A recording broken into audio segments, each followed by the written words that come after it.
Assalamualaikum warahmatullahi wabarakatuh. Selamat pagi menjelang siang. Pada kesempatan kali ini kita akan melanjutkan materi museologi, mata kuliah museologi untuk pertemuan 3 dan 4. Pada kali ini kita akan membahas lebih lanjut tentang koleksi. Tentunya saat mengunjungi sebuah museum, salah satu bagian pokok dalam pameran di museum yaitu koleksi. Koleksi ini dipamerkan di museum tidak serta-merta dipilih tanpa pertimbangan apapun. Koleksi yang juga disimpan di museum tidak serta-merta diambil dari konteksnya, dari masyarakat, dari situs, dan kemudian disimpan oleh museum. Secara definisi, koleksi ini adalah segala sesuatu yang dikumpulkan atas dasar kepentingan pribadi maupun publik, itu secara harfiah. Nah, tentunya pada saat mengumpulkan koleksi ini, baik itu pribadi maupun publik, ini pasti memiliki tujuan tertentu. Nah, tujuan dari koleksi ini diantaranya kebutuhan memenuhi status sosial, politik, akademik, dan komersial. Pertanyaan yang muncul adalah apa yang dapat dikoleksi oleh museum? Dan apa saja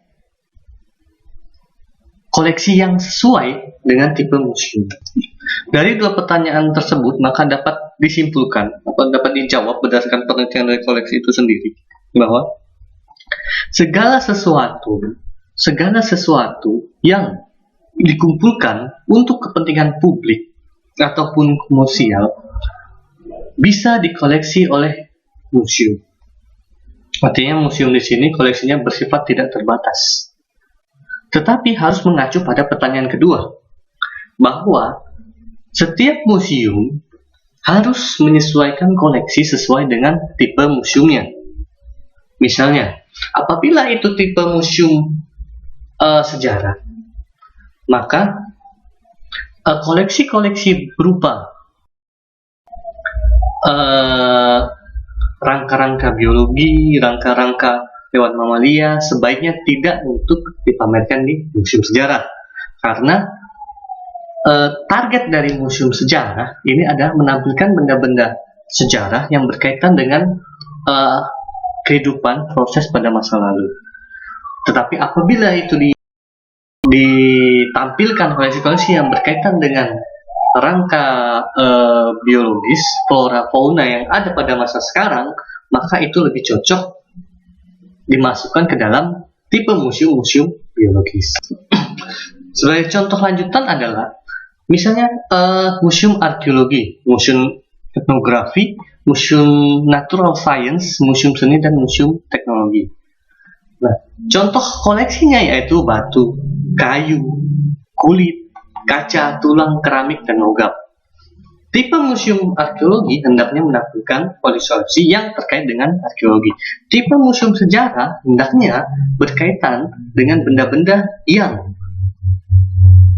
menggambarkan sejarah dari suatu peradaban masa lalu. Tipe museum antropologi dan etnografi hendaknya menampilkan benda-benda yang terkait dengan pluralitas variasi dari suku bangsa yang ada di sebuah tempat. Tipe museum natural science hendaknya menampilkan benda-benda yang terkait dengan ilmu alam.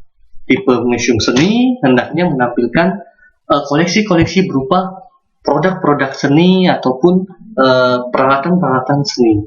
Jadi setiap tipe museum menyesuaikan, setiap koleksi dikumpulkan menyesuaikan tipe museum yang ada. Nah, pertanyaannya, di Indonesia terdapat berbagai tingkatan museum, mulai dari museum nasional sampai dengan museum daerah. Artinya di sini, museum daerah harus menampilkan koleksi yang spesifik dari daerah yang bersangkutan. Jangan sampai labelnya adalah museum daerah, tetapi koleksi yang ditampilkan justru koleksi-koleksi dari daerah lain. Tidak wajar. Artinya, museum tersebut gagal sebagai rumah ilmu pengetahuan yang komprehensif terkait dengan lokalitas atau terkait dengan budaya yang ada di daerahnya. budaya dan sejarah yang ada. Misalnya museum tokoh, Museum Jenderal Sudirman, yang ditampilkan justru semua barang, semua peralatan, semua hal yang terkait dengan Jenderal Sudirman. Jangan sampai museum namanya Museum Jenderal Sudirman, tetapi yang ditampilkan justru lebih banyak tentang biografi, peralatan Jenderal Soeharto misalnya. Itu kan tidak nyambung jadi. Ya. Nah, selanjutnya dalam mengumpulkan sebuah koleksi, ini harus ada unsur pertimbangan koleksi apa saja yang dikumpulkan selain koleksi dari yang disesuaikan dengan tipe museum. Artinya saat koleksi dikumpulkan dan semuanya sesuai dengan tipe sebuah museum, tentunya kita harus memilih koleksi-koleksi mana saja yang layak untuk ditampilkan, yang layak untuk dikumpulkan, disimpan di museum. Karena museum memiliki keterbatasan untuk menampilkan semua, keterbatasan untuk mengkonservasi, menyimpan semua benda-benda tersebut. Nah, yang pertama unsur pertimbangannya itu adalah kita sebut di sini apa yang akan dikoleksi. Jadi museum harus menentukan di awal apa yang akan dikoleksi di sini. Misalnya, apabila itu museum daerah, artinya koleksi yang ditampilkan adalah koleksi-koleksi yang berasal dari daerahnya. Lebih spesifik lagi, misalnya hanya koleksi-koleksi berupa koleksi yang terkait dengan budaya. Spesifik.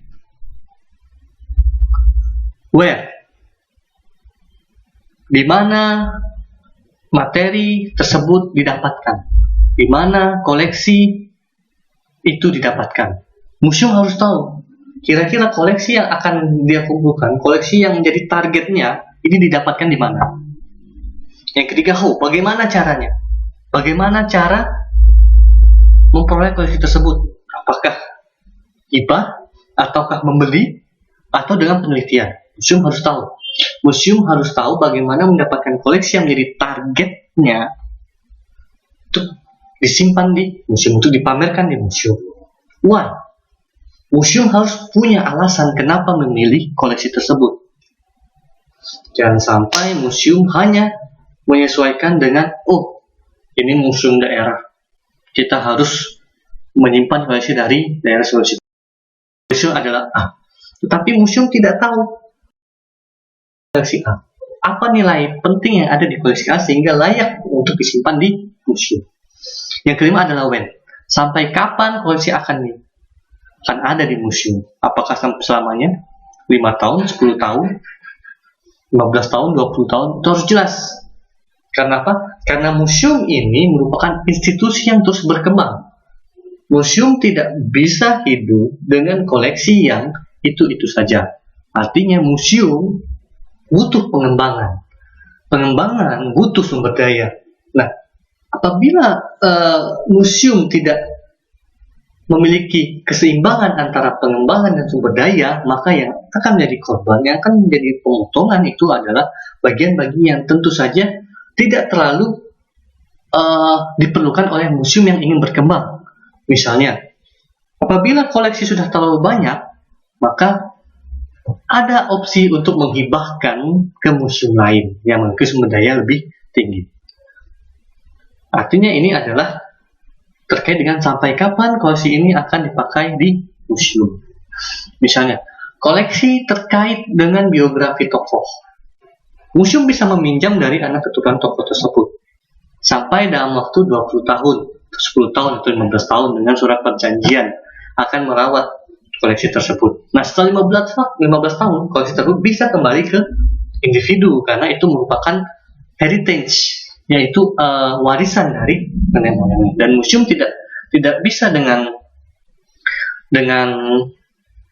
keadaan memaksa bahwa itu merupakan punya museum. Ini salah satu contoh bermacam-macam koleksi yang sesuai dengan apa yang disesuaikan dengan tipe museum. Misalnya itu adalah museum rokok, maka koleksinya adalah rokok. Jangan sampai museum rokok justru koleksinya kupu-kupu. Museum kupu-kupu, ya koleksinya merupakan kupu-kupu, jangan sampai koleksinya merupakan rokok, ya. Bisa juga kalau museum natural science, museum geologi, koleksinya berupa benda-benda geologi batuan. Tapi museum biotika laut atau museum fauna, koleksinya berupa fauna. Salah satunya contohnya kerang-kerangan. Nah, ini salah satu contoh koleksi juga yang disesuaikan. Kalau itu juga koleksi kepurbakalaan, misalnya manik-manik, bead, ada museum manik-manik itu memang ada, ataupun museum yang memang menyajikan koleksi-koleksi kepurbakalaan, misalnya fosil, ya. Contohnya salah satu bentuk dari museum yang menampilkan atau yang koleksinya merupakan situs. Jadi museum ini koleksinya itu tidak pada perkembangannya tidak hanya berupa artefak, ekofak atau fitur, tetapi juga koleksinya berupa fitur. Fitur ini yaitu bentukan alam yang berisi artefak dan ekofak. Dalam hal ini yaitu lokasi situs. Situs dalam tanda kutip pada museum yang saya ciptakan merupakan menjadi sebuah koleksi. Museum sebagai koleksinya, maka museum itu merupakan tipe dari museum on-site, museum di dalam situs. Bagaimana mendapatkan koleksi? Ada beberapa cara untuk mendapatkannya, yaitu hibah. Hibah ini misalnya ada suatu institusi, Java Institute, institusi pada masa lalu ini memiliki banyak koleksi, tapi kemudian setelah berkembangnya zaman, institusi tersebut terkena bangkrut atau kekurangan sumber daya, maka kemudian sebagian koleksinya dihibahkan ke museum lain. Itu bisa. Pembelian dengan kurator dari sebuah museum memang mencari ke tempat-tempat yang disinyalir menghasilkan barang yang atau koleksi yang dibutuhkan, maka bisa dibeli. Hasil penelitian, misalnya museum bekerja sama dengan institusi lain, misalnya dinas kebudayaan dan pariwisata, kemudian mengadakan penelitian, ekskavasi, survei. Nah, hasil survei, hasil penelusuran naskah, hasil ekskavasi ini jadikan koleksi museum. Pinjaman dengan meminjam dari museum lain. Yang pasti adalah museum tidak akan menerima barang yang tidak baik, ya, barang curian, barang hasil ekskavasi liar, barang penjarahan. Ini dihindarkan untuk diterima oleh museum sebagai koleksinya. Karena setiap museum yang berdiri dengan legal sudah terikat dengan organisasi bernama ICOM, Institution International Council of Museum, perkumpulan museum internasional. Dan di ketetapan ICOM tersebut memang museum yang legal dilarang untuk memperoleh atau menerima barang yang akan menjadi koleksinya dari jalur-jalur yang tidak baik. Apabila ingin mengetahui bagaimana kode etik profesional di ICOM, ini sudah ada pada prinsip untuk membuat koleksi di museum.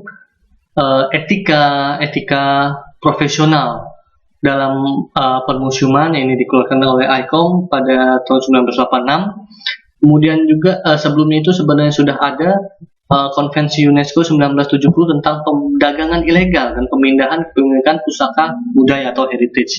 Jadi pusaka budaya, naskah-naskah masa lalu yang memang menyimpan nilai-nilai penting bagi masyarakat atau bagi negara, itu memang dilarang untuk diperdagangkan ilegal, dan itu sudah ada dalam Konvensi UNESCO 1970, dan semua negara-negara yang berada di bawah PBB wajib mematuhi itu. Nah, setelah koleksi ini masuk ke dalam museum, maka koleksi ini sudah menjadi tanggung jawab museum itu sendiri. Museum bertanggung jawab sangat besar terhadap koleksi yang masuk atau yang sudah menjadi koleksinya, bagiannya. Nah, tanggung jawab tersebut terbagi menjadi dua. Yang pertama, yang terkandung di dalam museum. Yang kedua, menjaga nilai non-intrinsik atau hal-hal yang berkenaan dengan perjalanan museum. Artinya ini harus dijaga semua, harus jelas. Jangan sampai nilai intrinsik ataupun nilai non-intrinsik ini ada yang abu-abu. Semuanya harus terang benderang. Nilai non-intrinsik artinya nilai yang tidak melekat pada museum. Yang nilai yang tidak dapat dilihat langsung dari koleksi tersebut. Salah satunya adalah perjalanan koleksi. Museum harus bisa menjelaskan perjalanan koleksi tersebut dari luar, dari pemilik, dari alam, dari situs sampai menjadi koleksi museum. Urutan perjalanan koleksi ini yang pertama, asal koleksi. Harus jelas apakah itu hibah, beli atau pinjaman. Kalau hibah dari mana, kalau beli dari mana dan berapa harganya, kalau pinjaman dengan siapa dan sampai kapan, kalau didapat dari penelitian, ini penelitian di mana dan bersama siapa. Setelah asal koleksi ini jelas, maka masukkan dalam koleksi masuk dan harus diregistrasi, dicatat, dilengkapi, diberikan semacam form kartu yang menjelaskan bahwa museum ini koleksi ini sudah masuk dan menjadi bagian museum. Nah, dokumen registrasi ini haruslah terdeposit di benda itu sendiri, terdeposit di pemilik, terdeposit di museum. Artinya pada saat koleksi ini kemudian dipertanyakan legalitasnya, maka setiap orang yang berkaitan dengan pemindah tanganan koleksi ini memiliki dokumen.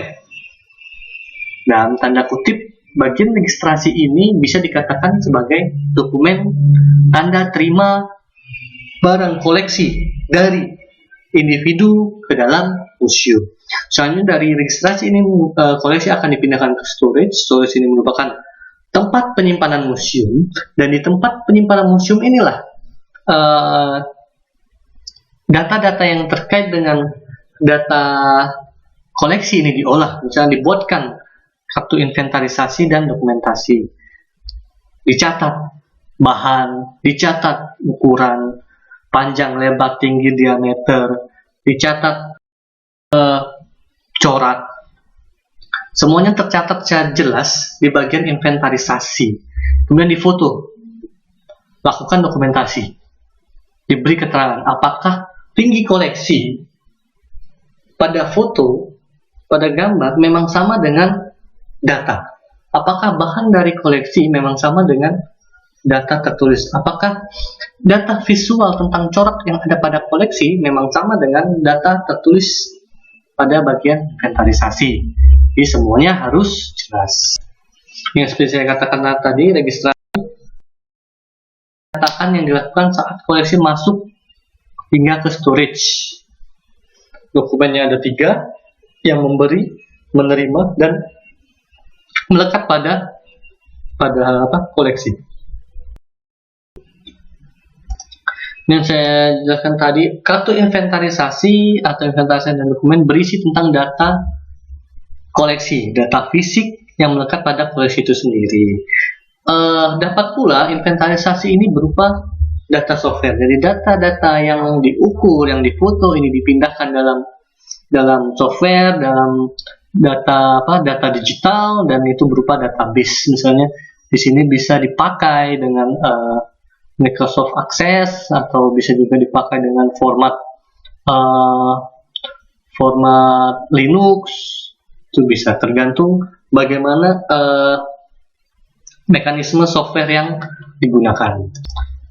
Ini merupakan salah satu contoh kartu inventarisasi museum yang ada di Museum Sono Budoyo, Yogyakarta. Jadi harus ada nomor inventarisasi yang bagian atas, nama benda, tingginya tidak ada, panjang benda, diameter tidak ada, lebar dan tebal. Jadi bahan benda, asal, umur, ciri khas, lain-lain mungkin ini nomor registrasi, terus cara didapat, bagian. Nanti ini adalah salah satu contoh format dalam membuat kartu inventaris. Berikutnya, kartu katalog adalah catatan komprehensif tentang koleksi. Kartu inventaris melekat kepada koleksi, sedangkan kartu katalog adalah kartu yang digunakan untuk mencari koleksi. Jadi ibaratnya kita seperti katalog perpustakaan, kita tidak harus langsung mencari ke koleksi perpustakaan, tapi kita mencari dulu di kumpulan kartu katalog, kemudian dari kartu katalog ini akan dialamatkan ke koleksinya langsung. Itu adalah fungsi kartu katalog. Ini adalah contoh kartu katalog museum. Kita akan mencari topeng Panji. Topeng Panji, keterangannya ada deskripsi. Nah, nomor inventaris 03.1023. Dengan berbekal ini kita bisa langsung cari kartu lokasi koleksi berada di nomor inventaris 03.1023.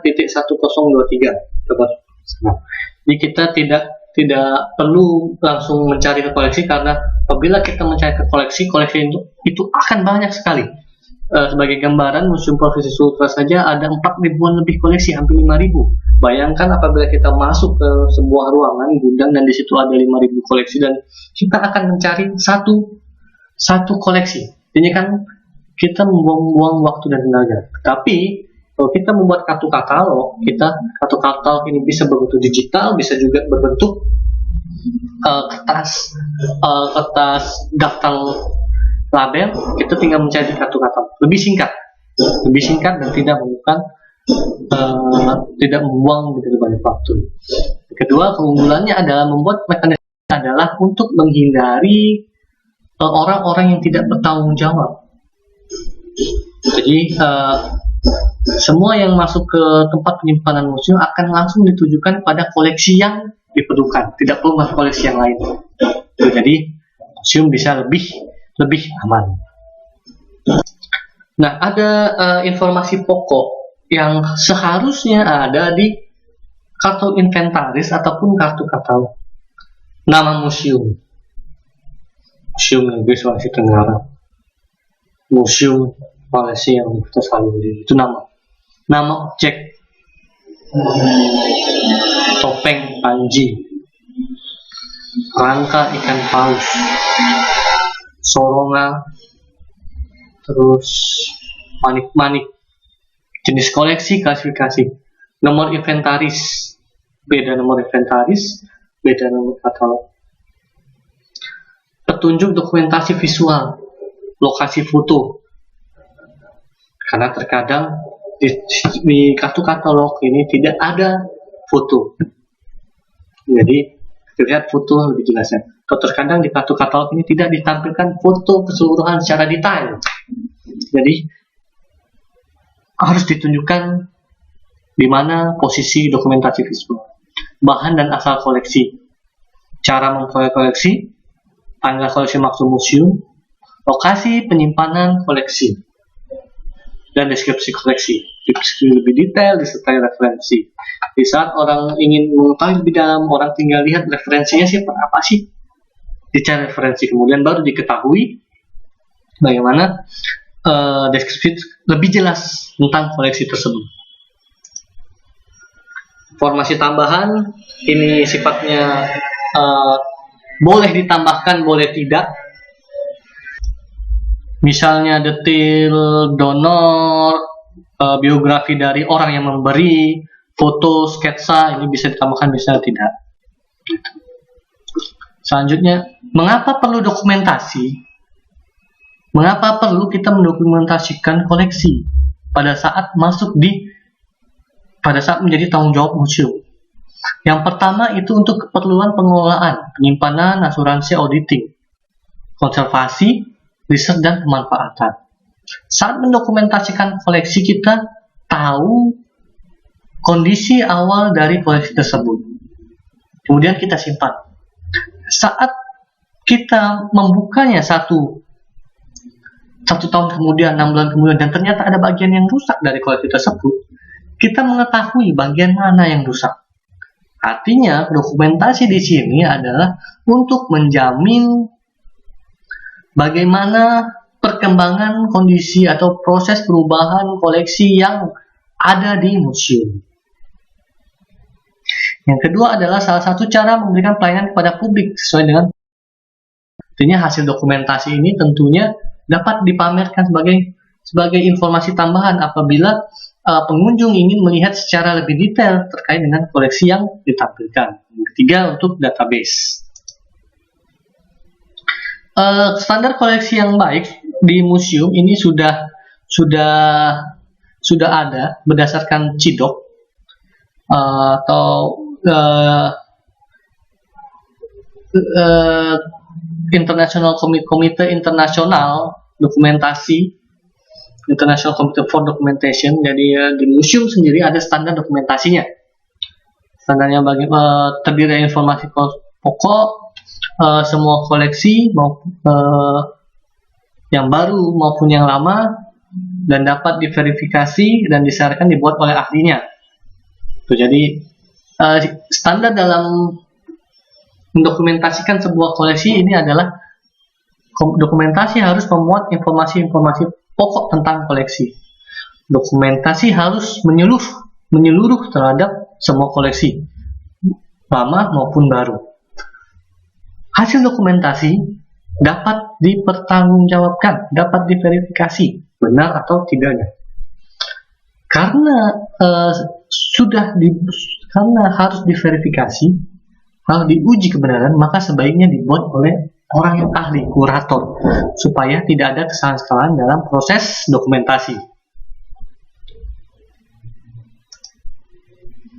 Yang kedua, standar lain misalnya berdasarkan MDA, Museum Documentation Association, terkhusus untuk manual dan kartu katalog. Ada juga MDS, Museum Documentation System, ini yang sudah komputerisasi, yang sudah digital. Yang perlu diingat di sini adalah dokumentasi yang dimaksud di sini adalah dokumentasi menyeluruh, dokumentasi terkait atribut-atribut yang ada di atribut dan informasi yang terkait dengan koleksi, bukan hanya dokumentasi berupa foto. Itu yang perlu diingat. Dokumentasi ini adalah dokumentasi terkait atribut-atribut dan informasi-informasi pokok yang terkait dengan koleksi, tidak cuma foto. Mengapa harus standar? Mengapa harus ada standarnya? Supaya akses informasi yang ada di museum di Amerika, museum di Belanda, museum di Indonesia ini sama, sehingga bisa diakses secara universal. Keamanan koleksi dan lebih memudahkan dalam pertukaran museum. Jadi museum jelas, karena sudah standar, sudah sama semua, museum akan menukarnya. Ini sudah ada informasi yang dibutuhkan, jadi tidak usah mencari informasi baru lagi.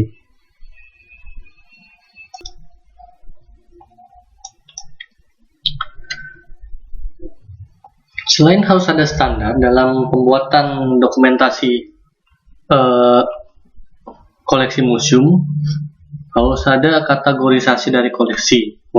Koleksi yang banyak, ini yang jumlahnya 4.000, harus dibagi-bagi berdasarkan kategori-kategori.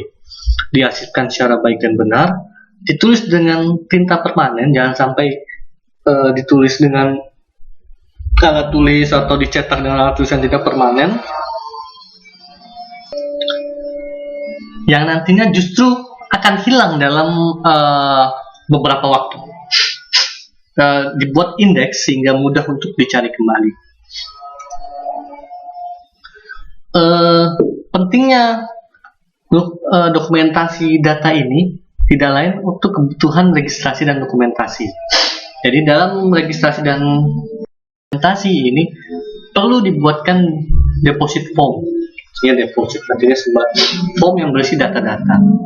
Label, baik itu label temporer ataupun permanen yang ditempelkan pada koleksi, supaya saat dicek koleksi itu kita tidak susah lagi menerka-nerka apakah ini koleksi yang benar atau tidak. Kartu inventarisasi, katalog, lembar informasi tambahan, kartu indeks dan tempat penyimpanan kartu dan ruang penyimpanan yang aman. Ya, apabila disimpulkan maka kebutuhan registrasi dan dokumentasi dalam mengelola sebuah koleksi museum ini ada 7 item ini. Dokumen lain yang bisa saja dibutuhkan ini misalnya exit form, kartu pinjam. Ini sifatnya temporer, sementara apabila koleksi tersebut akan dipinjam tentu harus dibuat tanda terima peminjaman. Ya, hampir sama sebenarnya kartu pinjam ini hampir sama dengan tanda terima saat koleksi itu masuk. Tapi bedanya adalah saat koleksi masuk pertama kali itu sifatnya permanen, saat koleksi keluar ini sifatnya sementara, kartu pinjam ini. Nah, perjalanan koleksi dalam storage ini dapat dijelaskan dalam skema berikut. Storage ini adalah gudang atau tempat penyimpanan koleksi. Dari storage ini akan dipindahkan, dikelola, dicatat data-data, didokumentasikan data-data terkait koleksi. Kemudian dari berbagai koleksi yang ada itu akan direkomendasikan tindak lanjut dari koleksi tersebut. Ada koleksi yang harus dikonservasi terlebih dahulu. Ada koleksi yang tidak lengkap datanya, maka harus diriset terlebih dahulu. Ada koleksi yang sudah bagus, sudah lengkap datanya, tinggal direparasi atau dibuat eksebisi. Nah, kesemua tindakan ini pada akhirnya akan kembali ke ruang penyimpanan karena koleksi yang dipamerkan di ruang pameran itu sifatnya tidak selamanya dia akan dipamerkan. Harus ada penyegaran, harus ada pergantian. Nah, disinilah siklus dari pergantian koleksi yang ada di pameran.